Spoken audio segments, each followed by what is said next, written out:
అందరికీ నమస్కారం. ఇవాళ మనతో ప్రముఖ ఆస్ట్రాలజర్, జ్యోతిష్య పండితులు మాడుగుల శివప్రసాద్ గారు మనతో ఉన్నారు. జూన్ నెలలో ఏ రాశుల వారికి ఎలా ఉంటుందో ఒకసారి ఆయన మాటలను తెలుసుకుందాం. గురుగారు నమస్కారం. ఆశీర్వచనం నాయన. గురుగారు, జూన్ నెలలో ఒకసారి రాశి ఫలాల గురించి ఒకసారి కాస్త వివరించండి గురుగారు. శ్రీ మహాగణాధిపతయే నమః. ఐం మహాసరస్వత్యే నమః. శ్రీ లలితాంబికాదేవియే నమః. రాశి ఫలాల కార్యక్రమములో భాగంగా జూన్ 1వ తేదీ నుండి నెలాఖరు వరకు 12 రాసుల వాళ్లకు కూడా ఎలా ఉంటుంది, ఏమిటి, ఏమి మేలు జరుగుతుంది, ఏమేమి పనులు చేసుకోవచ్చు అనేటువంటి విధి విధానాలు ప్రతి నెల చెప్పుకున్నట్టుగానే ప్రతి మాసము తెలుసుకునేట్టుగానే ఈసారి కూడా తెలియజేయటం అనేటువంటిది జరుగుతూ ఉన్నది. అయితే మామూలుగా కొంతమందికి మిశ్రమ ఫలితాలు కానీ కొన్ని రాసుల వాళ్లకు చాలా బాగుంది అని కానీ చెబుతూ ఉంటాం ఆయా గ్రహస్థితుల యొక్క దృష్ట్యా. అయితే ఏది ఏమైనా రాసుల ప్రకారముగా అందరికీ బాగుండినను లగ్నము ఏ లగ్నములో అయితే పుట్టి ఉంటారో, అందరూ ఒకే లగ్నానికి పుట్టి ఉండరు కదా, అందుకని ఏ లగ్నంలో పుట్టి ఉన్నారో చూసుకుంటే కొంతమందికి బాగా జరగవచ్చును, కొంతమందికి మధ్యస్థముగా జరగవచ్చును, కొంతమందికి రాసుల ప్రకారంగా బాగుంది అని చెబుతున్నారు కానీ గురువుగారు మాకేమీ అలా జరగటం లేదే అనేటువంటి భావనతో కూడా ఉంటారు.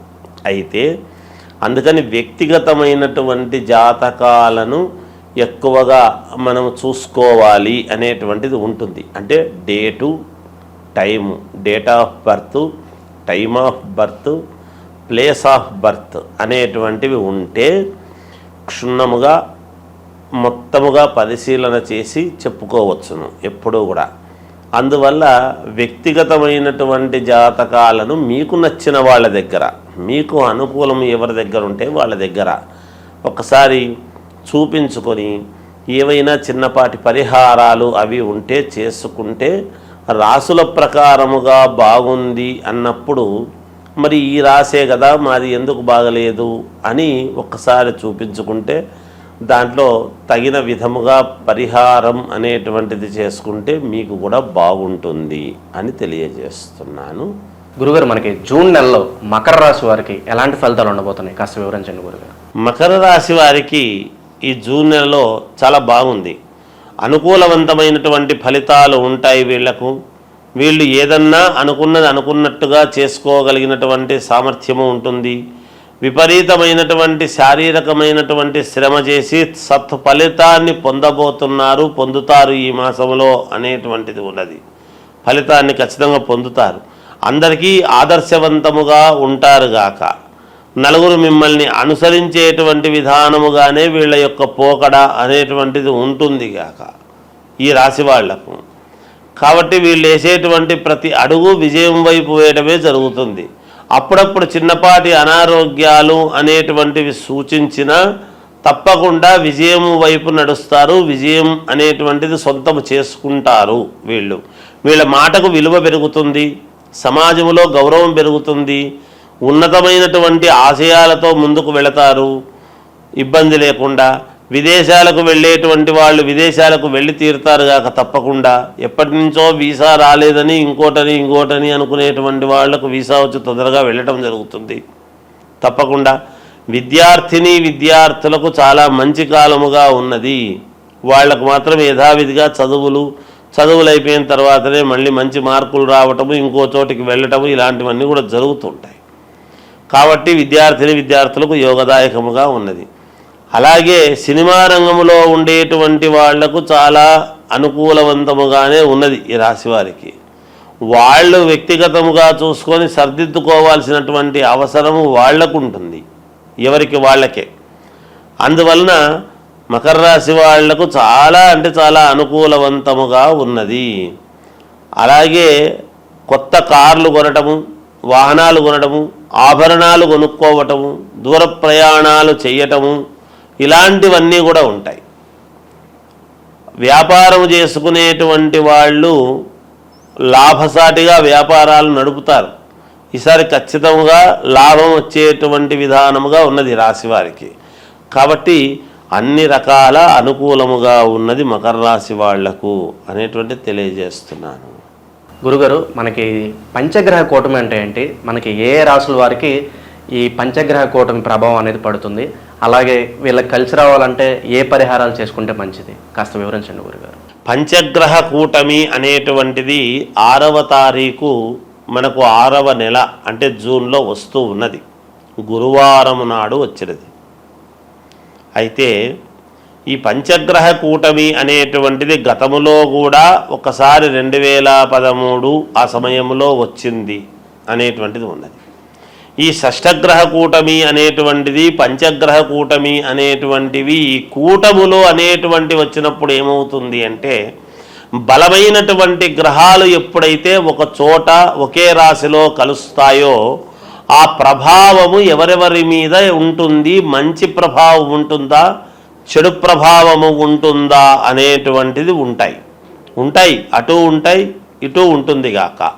కొన్ని రాశులకు కొన్ని గ్రహాలు వేవులో పడ్డప్పుడు ఆ వ్యతిరేక ఫలితాలు అనేటువంటివి చూపిస్తాయి. అంటే ఇబ్బందులు కలిగినప్పుడు ఇబ్బందులు చూపిస్తాయి. సవ్యమైనటువంటి చోట మిత్రుడి స్థానంలోనూ అనుకూలమైనటువంటి స్థానంలో ఉన్నప్పుడు అనుకూలవంతమైనటువంటి చూపిస్తాయి. అవి ఏ గ్రహాలు అనేటువంటిది ఒక్కసారి మనం ఆలోచన చేసుకోవాలి. ఏమిటి అంటే, రవిచంద్రులు కాలగమనానికి 2 అనుకూలమైనటువంటివి. ఉదయము మామూలుగా సూర్యుడి యొక్క ప్రభావము, రాత్రికి చంద్రుడి ప్రభావము. ఈ 2 కాలాన్ని నిర్ణయించేటువంటివి. కాబట్టి ఈ 2 గ్రహాలు ఒక చోట ఉంటే బుధ ఆదిత్య యోగం అనేటువంటిది మన అందులో బుధుడు కూడా ఉన్నాడు. రవి బుధులు ఉండేటువంటి దాని వలన బుధాదిత్య యోగం అనేటువంటిది కూడా ఉన్నది. అలాగే శుక్రుడు అక్కడే ఉన్నాడు, గురువు అక్కడే ఉన్నాడు. మొన్ననే 1వ తారీఖు వృషభంలోకి గురువు వచ్చినటువంటి సంగతి కూడా అందరికీ తెలిసిండేటువంటిదే. అందువలన ఇవి 5 గ్రహాలు అంటే గురువు, శుక్రుడు, బుధుడు, రవి, చంద్రుడు. ఈ 5 గ్రహాలు ఒకే చోట ఉండేటువంటి దాని వలన కొన్ని రాశులకు మహాద్భుతమైనటువంటి యోగం అని ఉన్నది. ఈ గ్రహాలు యోగాన్నిచ్చేటువంటి వాళ్ళ రాశులు ఏవేవి అని మనం ఒక్కసారి గనక చూసుకున్నట్టయితే, మేషరాశి వాళ్లకు మహాద్భుతముగా ఉండబోతున్నది, కర్కాటక రాశి వాళ్లకు మహాద్భుతముగా ఉండబోతున్నది, కన్యారాశి వాళ్లకు మహాయోగవంతముగా ఉండబోతూ ఉన్నది, వృశ్చిక రాశి వాళ్లకు చాలా అంటే చాలా బాగుండబోతున్నది. అలాగే మామూలుగా మకర రాశి వాళ్లకు కూడా చాలా బాగా ఉండబోతున్నది. ఇక కుంభరాశి వాళ్లకు కూడా కొంతవరకు బాగానే ఉంటుంది. అయితే ఇందులో ఇప్పుడు నేను చెప్పని గ్రహాలు ఉంటాయి కదా, ఇవి కొంచెము చిన్న ఇబ్బందికరమైనటువంటి పరిస్థితి. ఏమిటయ్యా అవి అంటే, అసలు ఎక్కడైతే ఉన్నాయో స్థానములో అన్నీ బరువైనటువంటివి ఏవైతే ఉన్నాయో వృషభ రాశికి సమస్యే. ఒక చోట కూటమి అని ఏర్పాటు చేసినప్పుడు ఒకే చోట ఉన్నప్పుడు అక్కడ వృషభ రాశికి ఇబ్బంది, మిథున రాశి వాళ్లకు కొంత ఇబ్బందే, కొంచెము సింహరాశి వాళ్లకు కొంత ఇబ్బంది, అలాగే తులారాశి వాళ్లకు ఇబ్బంది, ధనుస్సు రాశి వాళ్లకు మరీ ఇబ్బంది.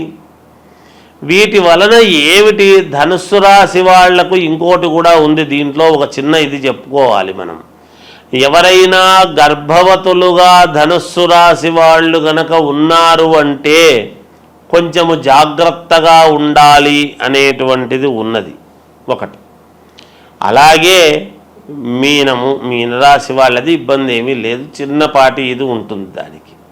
ఇలా కొన్ని రాసుల వాళ్లకు కొంత ఫలితాలు ఇవ్వటములో తారుమారవుతాయి. ముందే మామూలుగా అంతంత మాత్రముగా ఉంటాయి. ఈ పనులు జరిగితే బాగుంటుంది, ఈ వివాహం అయితే బాగుంటుంది, ఈ ఉద్యోగం వస్తే బాగుంటుంది, ఈ విదేశాలకు వెళితే బాగుంటుంది, లేదా ఇంకొకటి మనకు ఇది తీరితే మనకు మేలు జరుగుతుంది, ఈ ధనము రావాల్సిండేటువంటిది ఉన్నది, ఈ పొలము మనకు వాయిదాలు లేకోకుండా మనకు మన వైపు తీర్పు వస్తే బాగుంటుంది. ఇలా ఒకటి కాదు, రెండు కాదు, అనేక రకాల సమస్యలతో ఉంటారు. వాటన్నిటికీ కూడా ఒక్కసారిగా ఇన్ని గ్రహాలు ఇక్కడ ఉండేటప్పటికీ కొన్ని చెడు ఫలితాలు అనేటువంటివి ఇస్తాయి కదా. మాలాంటి వాళ్ళము ఎప్పుడూ కూడా బాగుంటుంది, బాగుండాలనే కోరుకోవాలి, కానీ భయోత్పాతమైనటువంటివి ఎప్పుడూ చెప్పరాదని నా వ్యక్తిగత అభిప్రాయం. చిన్నవి ప్రతి వాళ్ళ జీవితంలోనూ ఉంటాయి.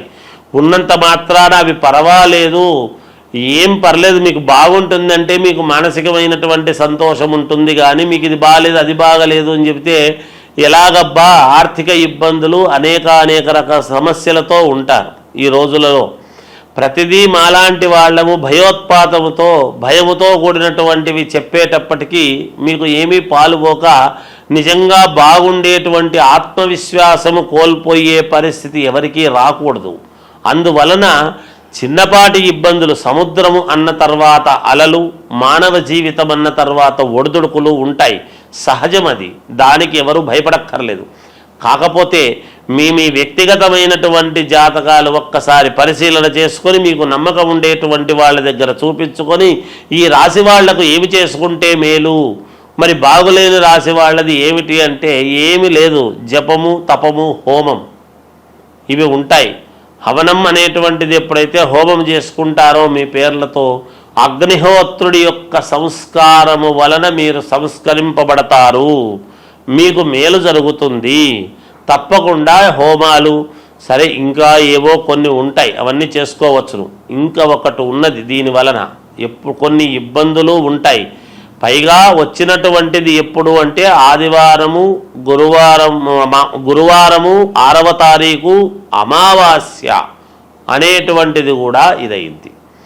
దాని వలన ఈ గ్రహాల యొక్క దీని వలన అమావాస్య కూడా గురువారం రోజు, పైన గురువు, మనకు ఏ యోగం ఇవ్వాలన్నా గురుబలం బాగుంటే అన్ని జరుగుతాయి అనేటువంటిది ఉన్నది నానుడి. ఈ గురువు అనేటువంటి వాడు ఎవరు? దత్తాత్రేయ స్వామి, వ్యాస మహర్షిని మనము గురువు అని భావిస్తాం. అలా దత్తాత్రేయ స్వామిని మనము గురువు అని అనుకుంటున్నప్పుడు గురువారం రోజే వెళతాం. దత్తాత్రేయ స్వామి ఎవరు? త్రిమూర్తులు కలిస్తే దత్తాత్రేయుడు. దత్తాత్రేయుడి దగ్గర 4 వేదాలు, 4 వేదాలకు సంబంధించినటువంటి ఇది. అలాగే ఈరోజు ఎవరైనా యంత్ర పూజలు చేసుకునేటువంటి వాళ్ళము, మాలాంటి వాళ్ళం మేము చేసేటువంటిది ఏమిటి అంటే మామూలుగా తాంత్రిక విద్యలు అని ఉంటాయి. అవేమి చెడు కాదు. తాంత్రిక విద్యలు అంటే శీఘ్ర ఫలితాలు రావటానికి అని ఉంటుంది. ఎవరికైనా ఏదైనా కావాలి అన్నప్పుడు తాంత్రిక విద్యలతో శీఘ్ర ఫలితాలు రావటానికి కొన్ని ప్రయోగాలు ఉంటాయి. అవి కొంచెం విశేషమైనటువంటి ప్రయోగాలు ఉంటాయి. మనకు అనుకూలముగా జరగటానికి ఒక పని అనేటువంటిది చేసుకోవటానికి అది మనము ఏదైనా ఒక పని మన వశం కావాలి అని అనుకున్నప్పుడు, వశము కావాలి అంటే అందరూ తప్పు అర్థం చేసుకుంటుంటారు. ఏదో అనవసరమైనవన్నీ మన వశం కావాలి, చెయ్యాలి అని అనుకునేటువంటి ఇది ఉంటుంది. అలా ఉండకూడదు ఎప్పుడూ కూడా. ఎందుకంటే మనకు ఒక మంత్రము మన వశము కావాలి, ఒక ఉద్యోగము మనకు కావాలి అని ఇలా కొన్ని ఉంటాయి. శీఘ్రముగా, తొందరగా మన కోరికలు ఫలించాలి అనేటువంటివి. అలా శీఘ్ర ఫలితాలు రావటానికి యంత్ర పూజలు అని ఉంటాయి. అవి మేము ఇటువంటి రోజులు మేము దాన్ని చాలా జాగ్రత్తగా వాడుకుంటాము గాక, పోగొట్టుకోకుండా. ఎందుకంటే మమ్మల్ని నమ్మి మాకు ఈ పని కావాలి అని ఎంతోమంది అడుగుతూ ఉంటారు. కాబట్టి వాళ్ళ పనులు సక్రమముగా నెరవేరాలి అన్నప్పుడు ఇలాంటి సమయాలు చాలా యోగవంతమైనటువంటి సమయం. ఈ సమయాన్ని మేము పోగొట్టుకోకుండా జాగ్రత్తగా శీఘ్ర ఫలితాలు రావటానికి కొన్ని ప్రయోగాలు చేసుకోవటానికి ఈ సమయము, ఈ పంచగ్రహ కూటమి అనేటువంటిది చాలా ముఖ్యమైనటువంటిది. మీరు కొన్ని సినిమాల్లో చూస్తూ ఉంటారు, ఫలానా రోజు ఒకే లైన్లోకి గ్రహాలన్నీ వస్తుంటాయి అంటే ఈ కొంచెము ఏవేవో కొన్ని వీటికి సంబంధించినటువంటివి అవన్నీ ఇగో ఇలా వస్తుంది, ఈ వజ్రం వస్తుంది, ఇవి దొరుకుతాయి, ఈ నిధులు ఇలా ఉంటాయి అనేటువంటివి వింటూ ఉంటాం. అవన్నీ ఊరికే కాదు, నిజంగా కూడా శాస్త్రాలలో ఉన్నటువంటివే. ఎవరు సినిమాలు కూడా తప్పుగా తీయరు, ఎంతో ప్రామాణికము ఉంటేనే చూసి తీస్తారు, ఏదో ఒకటిలే అని చెప్పి తీయరు. అందుకని ఇది ఈ పంచగ్రహ కూటమి అనేటువంటిది కొన్ని విషయాలకు చాలా యోగవంతమైనటువంటిది. మనము యోగం ఏదో అది మాట్లాడదాం, ఇబ్బందులు ఉంటే చిన్న చిన్న ఇబ్బందులు ఉండేటువంటి వాళ్ళు వాటిని సర్దిద్దుకుంటారు గాక, ఇబ్బంది ఏమీ లేదు. కనుక ఈ శీఘ్ర ఫలితాల కోసం చేసేటువంటి దానికి కూడా ఇది పనికి వస్తుంది. అనుష్ఠానం చేసుకునేటువంటి వాళ్లకు మహద్భాగ్యముగా భావించుకోవాలి. మాలాంటి వాళ్ళము మేము శీఘ్ర ఫలితాలు రావటానికి ఎన్నో ప్రయోగాలు వంటివి చేస్తూ ఉంటాము కాబట్టి ఇది మంచి సమయముగానే భావిస్తున్నాము. వ్యక్తిగతమైనటువంటి ఈ రాసులు ఇబ్బందులు ఉండేటువంటి వాళ్ళు మీకు తగినటువంటి వాళ్ళ దగ్గర ఒక్కసారి మీ జాతకము చూపించుకొని దానికి తగ్గట్టుగా జపము పరిహారము చేసుకొని హోమ కార్యక్రమాలు అవి చేసుకోండి. ఎవరైనా ఏదైనా ఉంటే అడగండి, తెలియజేస్తాము గాక. జయోస్తు. పంచగ్రహ కూటమి గురించి చాలా చక్కగా వివరించారు గురుగారు. అలాగే దీని ప్రభావం ఏ రాశుల వారి మీద ఉంటుందో కూడా తెలియజేసినందుకు మాకు ధన్యవాదాలు. జయోస్తు.